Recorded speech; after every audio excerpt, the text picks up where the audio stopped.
Hello বন্ধুরা, তো চলে এসেছি নতুন একটা ভিডিও নিয়ে। তো তোমাদেরকে আজকে তিনটে জায়গা দেখাবো। এক হচ্ছে শিবনিবাস নতুন ব্রিজ, দ্বিতীয়টা হচ্ছে শিবনিবাস নতুন ব্রিজের পাশেই শিবনিবাস মহাশ্মশান, আর 3 নম্বরটা হচ্ছে কৃষ্ণগঞ্জের মাথাভাঙা নদী, আর উপর দিয়ে যে ব্রিজটা রয়েছে সেই ব্রিজটা দেখাবো। তো চলো আমার সঙ্গে তোমরাও দেখতে থাকো।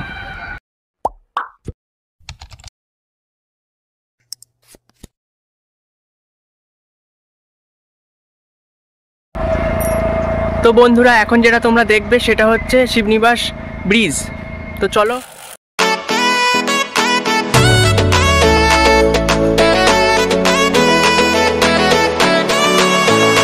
সো আমি ফাইনালি চলে এসেছি শিবনিবাস ব্রিজে। এই যে সামনে ব্রিজ, আর এইদিকে বাঁ দিকেরটা হচ্ছে শিবনিবাস মহাশ্মশান।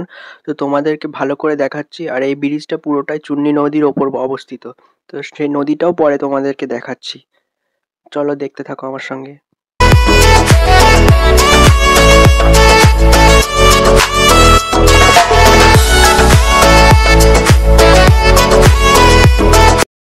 এবার আমি তোমাদেরকে দেখাবো শিবনিবাস মহাশ্মশান, যেটা এখনো চালু হয়নি, মোটামুটিভাবে কাজ কমপ্লিট হয়ে গেছে। তো চলো দেখো, একদম ব্রিজের পাশেই শিবনিবাস মহাশ্মশানটা, আর তার পাশেই একদম নদী। তো পরে তোমাদেরকে ভালোভাবে দেখাচ্ছি।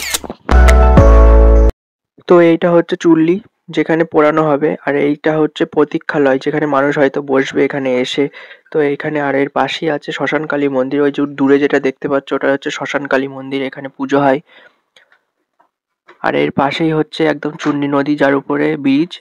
এই যে দেখাচ্ছি তোমাদেরকে।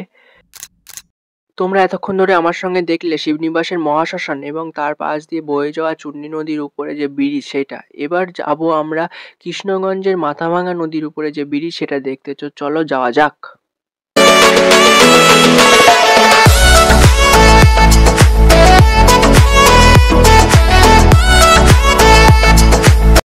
কিছুক্ষণ রাইড করার পর তো আমি ফাইনালি চলে এসেছি কৃষ্ণগঞ্জের মাথাভাঙা নদীর ব্রিজের ওপর। তো এই যে সামনেরটা হচ্ছে কৃষ্ণগঞ্জের মাথাভাঙা নদীর ব্রিজ, দেখতেই পাচ্ছ তোমরা। এবং এই পাশের যে নদীটা সেটা হচ্ছে মাথাভাঙা নদীটা। তো এইটাই মাথাভাঙা নদী।